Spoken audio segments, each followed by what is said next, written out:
Hello friend, welcome to this video, and in this video we are going to perform polyp segmentation using the UNet 3 plus architecture. So first of all, let us understand what is polyp. A polyp is a small growth on the inner lining of the colon or rectum, often benign but can become cancerous if not removed. They are commonly detected during colonoscopies for early prevention and treatment of colorectal cancer.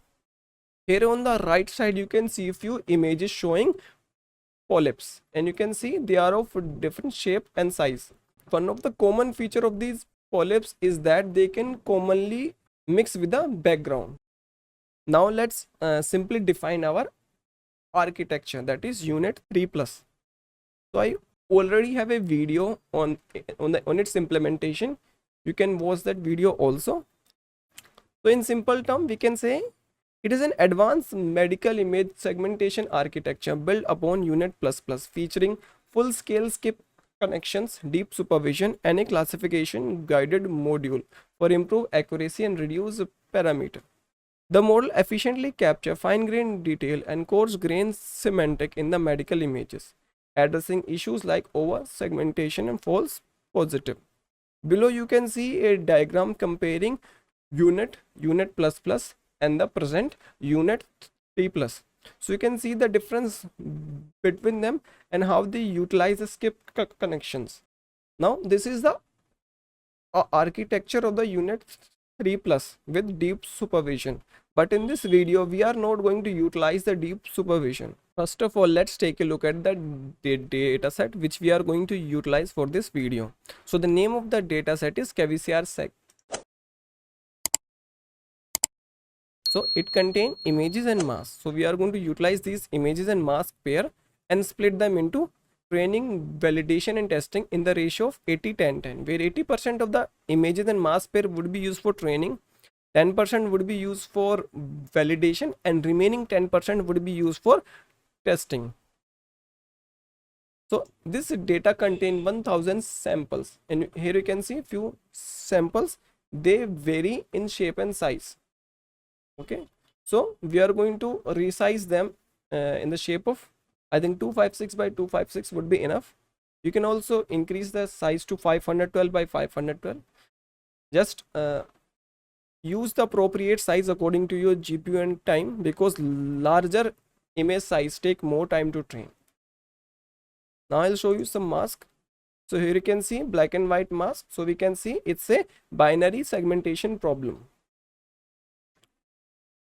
Okay, so this is about the data, and here you can see we have 4 files. First is this metric. So this metric basically contain the code for dice coefficient and dice loss. So we are going to use the dice loss as our main loss for this video, and here's the implementation of UNet 3 plus without deep supervision. Okay, you can watch its implementation. I'll provide the link of the video in the description, so you can watch that video after this. Now we'll move on to the training part. So first of all, we are going to import all our libraries and functions which we require. So first of all, we have our OS library. Then we have defined this OS variable. So this variable is used to get rid of unnecessary TensorFlow messages and other things. Okay. Next we have NumPy. Then we have OpenCV. So these are the basic libraries which we will use in all of the deep learning projects. Then we have glob. So this function glob is used to extract these images and masks from these folders. Next we have shuffle. This is used to shuffle the training samples. Then we have TensorFlow, and we have imported a lot of classes functions from here. Then we have train test function from sklearn or scikit-learn. So we are going to split the data using this function. Then we have imported our architecture. After that we have our dice loss and dice coefficient. Next we're going to define the image height and width. So we are going to resize images to 512 by 512. Okay, just set the size accordingly. Just make sure height and width are same. That make it easy to do calculations. Next, we have another function called create dir. So what this function does, it take a path and it check if that path exists or not, and then it's gonna create that path or folder. So this function is basically used to create a folder. Okay, so our next function is called load dataset, and this function is used to split our dataset. So first of all, let's define this function. Let me just write this comment so we have some space. Okay, first it takes your path, and the path is Kvasir-SEG. Then it says split with a value of 0.1. So this basically indicate that 10% of the data would be used for training. No, not the training, the testing and validation. So this is basically the value or the way in which we're gonna split. So if I say 0.1 here, it means 80, 10, 10. If I say, let's say 0.2, it means 60, 20, 20. Okay, so now you can understand. If I say 0.5, it means I think 70 by 15 and 15. So I'm going to use 0.1. Next, we're going to load all the images in mask, and we're going to store them in variable called x and y. Okay, so here you can see we are using globe function. Inside we have path, we have given the main path, then inside we have images, then we say star. So star basically mean load all the data, and it basically contain only images. Okay, so if you have more than one file, let's say you have even some text file and just want to load all the images, and let's say extension of these images are jpg, so you can say star.jpg. This means it can start with any name, but it should end with .jpg. Okay, and same thing we can do with mask .jpg. Okay, I hope now you got it's working, how it work. Let me close this, and next we're going to set the split size, basically the number of samples which gonna be in training, in validation and testing. So this basically is what is 0.1% of this total number of images. So if it is 1000 images, it should be 100. So the split would be 800 images in training, 100 in validation, and 100 in testing. Now let's split it. So here's the code for splitting it. So first we use train test split. We give it x, it contain all the images. We get split size and a random state. Make sure the random state value remains same. Okay, don't change it. Let's say you write some value here, then another value. Just make sure they both are same. So here this data is split into 80 and not 80, 90 by 10. So 10% data is in validation and 90% in training, and same we do for the mask. Now again we split this train x and train y, which contain 90% data. So it again became training, which contain now 80%, and then test, which contain 10%. So this is how we split the data. So this is done. Next we have another function to read the image, and we call it read image. It takes your path. So this path is encoded because it's going to be received via TensorFlow functions. So we decode this path. Next we read the images RGB, because these images are RGB. If you see, if they are black and white also or grayscale, I prefer to read it as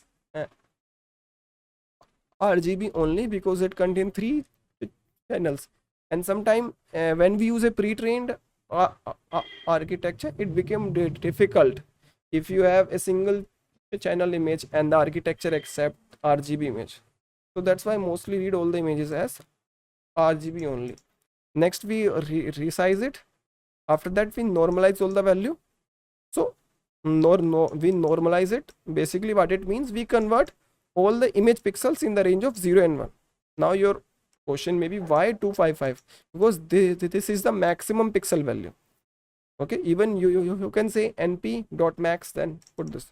Instead of 255 you can say np.max 25. I think they should work, but I simply write this. Why waste resources and time here?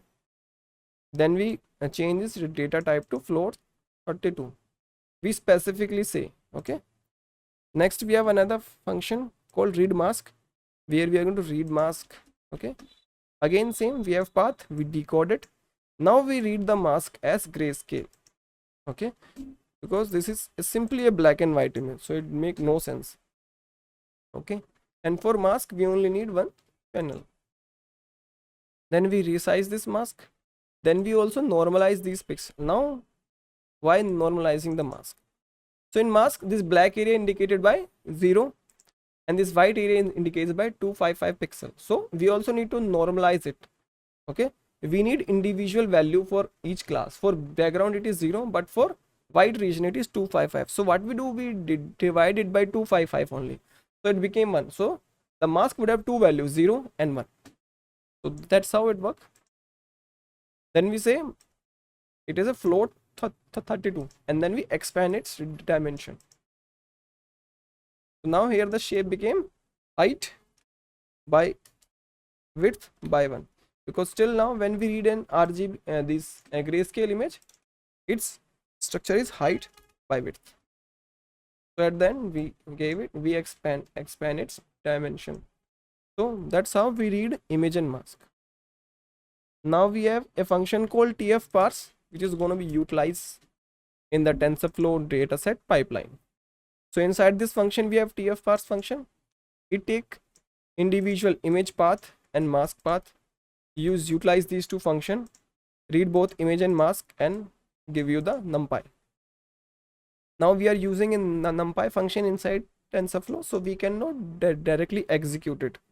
So what we need to do, we need to call this tf.numpy function. Write the name of the function inside it, the values, and the data type of the these two functions, this function return. Okay, the specific data type. That's why we have specified float 32 here specifically. Then we set the shape. So this is done. Now last function for the dataset pipeline. Now here we are using tf.data API to build our pipeline.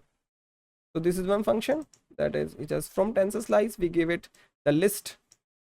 Okay, this is basically a tuple, and inside it tuple it contain two lists. First contain path of images, path of mask.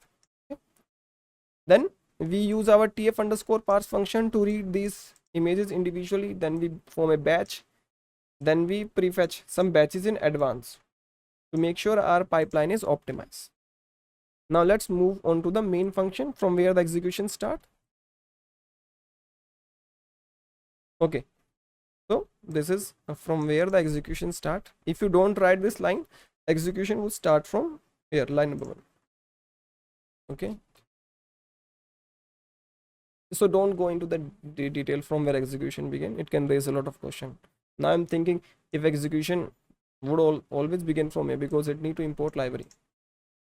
But for reference, I usually write this line, and I know from where the execution begins for me. I don't want to understand how things are going behind the interpreter. Okay. Next, we're going to create a folder called files, in which we're going to store our weight file and something else also which we require. Next, we have our hyperparameters with a batch size of 2, a learning rate of 1e-4, number of 500.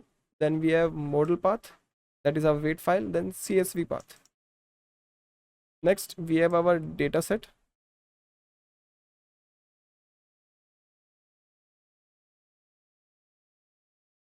Okay, so it's Kvasir-SEG.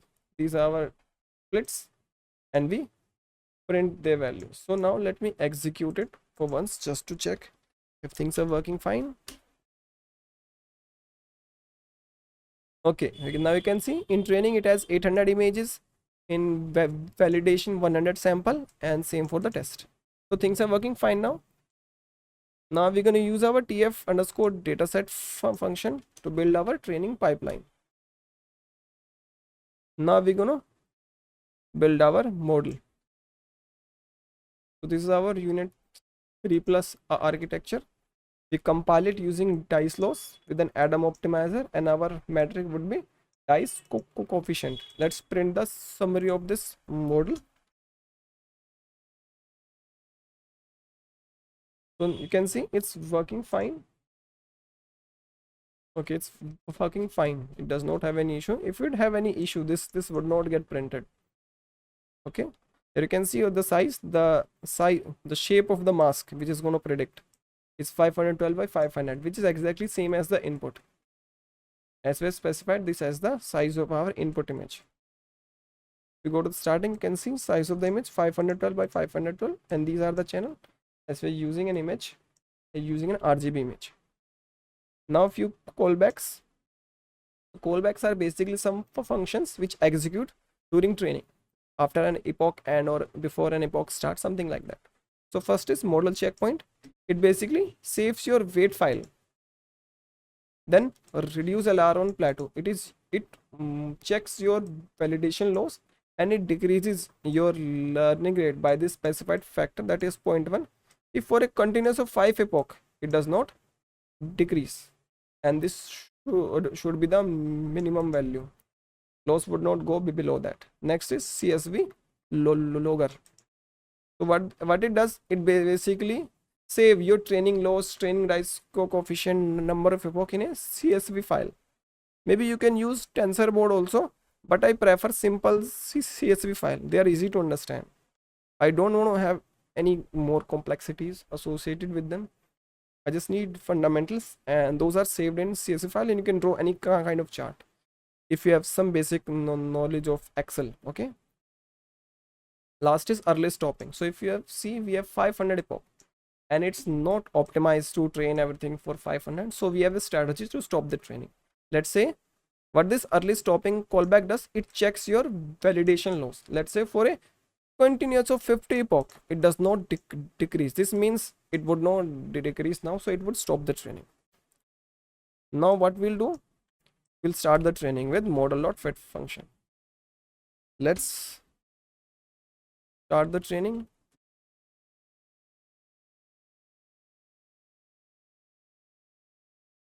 Okay, epoch 1 by 500. So this is first epoch, and it would start now. Let me move this to second screen.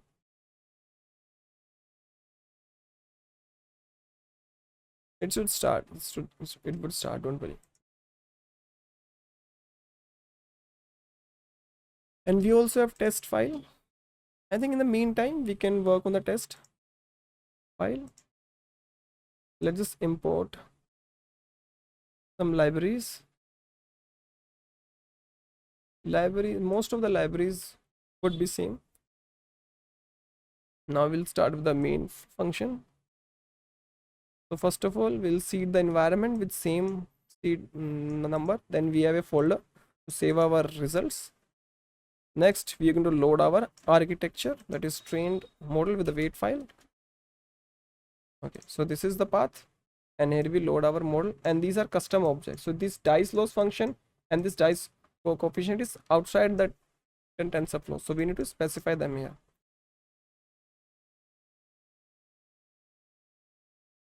Next, we have our data set.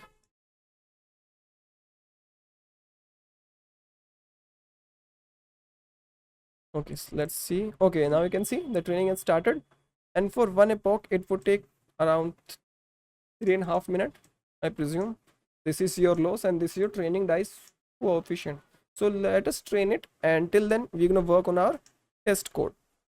So this is our test images and test mask which we need to work on. Now what we're gonna do, we have our prediction. We're gonna predict. So we loop over each individual image and mask. Okay, and here we have TQDM, which is basically a progress bar. Inside we have toList, and to run toList we are using a zip, and then we say the total number of iteration equals to the length of test x, because the length of both the list test x and test y are same, so you can specify test x or test y. So our first thing which we're going to do here is to extract the name of the image, because we're going to save the result, we also need a name. So to make sure the saved result can be referred back to the image and its ground truth, so we're going to have same name as the input. So what I'm going to do, I'm going to stop this, and I'm going to write a break statement here because I don't want the complete thing to execute. So first of all, I'm going to print value of both x and y so that you know what is happening. Okay, so because we don't have this wait file, what I'll do, I'll comment this part for now because this would cause an error because we don't have this file here and it would cause an error. And loading wait, okay, image IO, why do we need it? I think we don't need this. Let's just remove it. If we need, we can import it again and install this library. Okay, you can see blindly copy pasting things cause this error. As a programmer, we all does this just to save time. Okay, now you can see things are working. We have path for both image and the mask. Now what we need this specifically. Even you can extract this much part.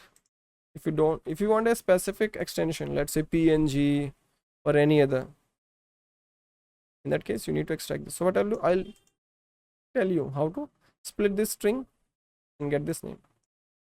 In most of videos I explain this because I believe this is important. Let's say name equals to x dot split. So now you can see this is a string and this is the slash which separate these text. So I'm going to split it on the base of this. Now just remember, if you're using Windows, the slash can be different. It can be something like this. So just change this, split this slash accordingly. Now you can see we have this string is splitted into a list. Now your path can change, but remember one thing, your name of the image would be at the end only. So we can always say -1 instead of saying 0, 1, 2 second. If you say, let's say second, you get the image name here, but maybe in your code it can change. But if I say -1, it would always refer to the last element. Now you can see you have name with extension.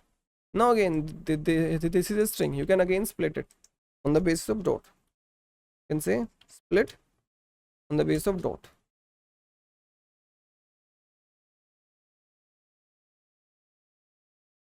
Now you can see it has name and extension. Now name would be at the starting. You can say 0. I hope you got it now, how we extract the name specifically. I hope the knowledge you gain from this specific part would help you in future in other thing. This is just a logic which you need to like understand. Now next task is to read the image. Same way, we're going to read the image as RGB. We're going to resize it, normalize it, and expand its dimension. So here the dimension would be 1 height by width, and these are number of channels. Because in the deep learning we give input in the form of batches, and here we only have one image, so this batch would contain one image only. Okay, so that's why we expand this dimension. And now we're going to read the mask.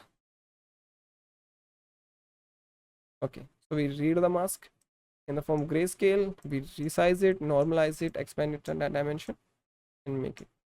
So here it's like height by width by 1, and here we concatenate it over each other, so it would become height by width by 3 because we repeat it 3 times. This is just to make sure both image and mask have same number of channels. One thing can also be, I can read it as I can read it as an RGB image also, this mask. So this is one way you can read it as RGB, and this is second way how to convert a grayscale into RGB, like have same number of channel, not in RGB specifically, just to make sure they have same channel. Now we're going to make a prediction. Okay, so we give input image x verbose 0 because the batch only contain one image, you remember here. So we say the prediction also contain one image, so we extract the first image, that is the only, not the image, the mask, the predicted mask from this list, and we concatenate it. Just here we make sure image mask and the prediction have same number of channel because we're going to concatenate them. Now comes the last part of code. Here we save the image. So we have this line, then we concatenate all images. First say image, then line separating image and mask. Then again we have line separating mask and the prediction. And if you see, we multiply prediction by 255. Because if you go to this architecture, its last layer should be sigmoid. You can see. So what sigmoid activation function does, it take any value and convert it in the give a value in the in between 0 and 1. So you can apply a threshold of 0.5 during testing just to convert that value either to 0 or 1 here like this. Okay, so now the prediction is either 0 or 1. Now what we do, if you multiply 0 with 255, it became 0, that is background, and if you multiply 1 with 255, it became 255, so that is the white part, white result. Same we do with mask, we multiply it. Let's first of all see without thresholding, because without thresholding it's so raw, it give you raw values, that is the logits, not the logits. Logits are the values before activation function, I believe. Okay, so now we save the image, the prediction, the concatenated image basically in the result folder with the name and a specified extension. Let's say okay, but we cannot save because we don't have the weight file. So I have the weight file. I will train this architecture. I'll show you the weight file.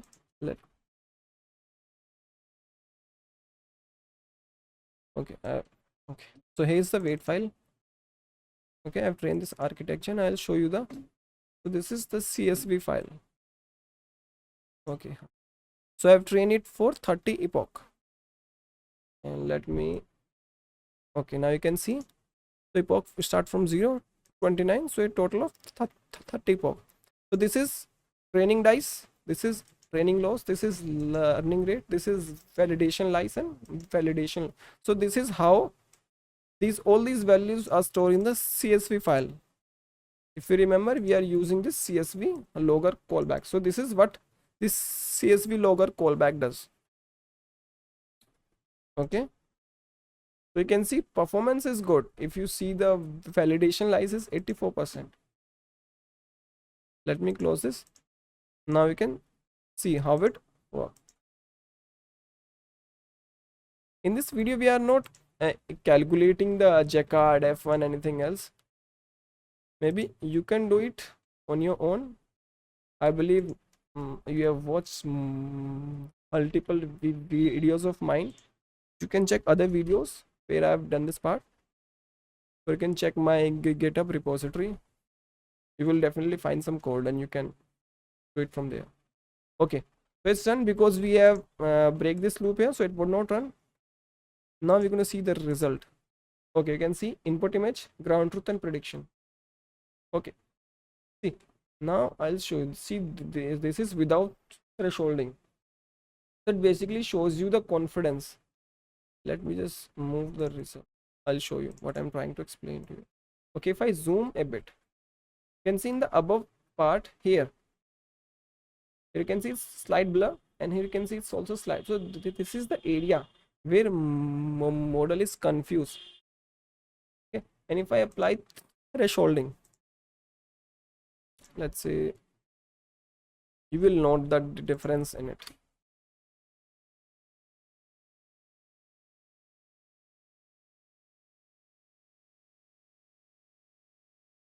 Okay, now it's taking a bit more time. You can see now things are pretty straight. Either it is white, either it is black. There's no in between value. Okay, so this is the difference when you apply thresholding and when you remove that part. So I'm going to remove this break statement and we're going to run. It's complete code.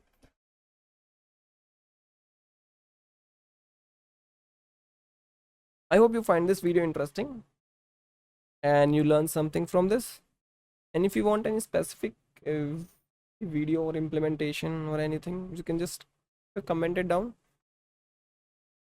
Also you can like the video, share it with your friends, subscribe the channel. That's the basic stuff you can do. Okay, so things are done. Now we'll check.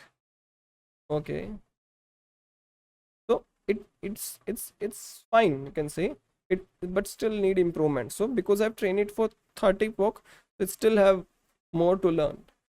Okay, and this is a basic version of UNet 3 plus. It still have some scope for deep supervision, and deep supervision really improves performance.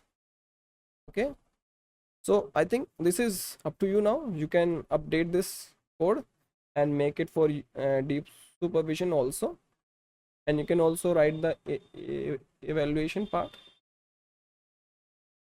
I hope that's all. I hope you learn something from this video. Now it's time to say thank you. If you have any question, you can email me, you can contact me via my LinkedIn, Twitter, Facebook, my Telegram group. Every link would be provided in the description. And usually I now don't answer questions because I'm but a lot of busy in other stuff. Please, I'm sorry for that, but I'll try to answer if possible, but not all of you. Just excuse me for that. So that's all. Thank you. Have a nice day. You can check this video on the unit 3 implementation on the right or left side, anywhere on the screen you can see. So thank you. Have a nice day.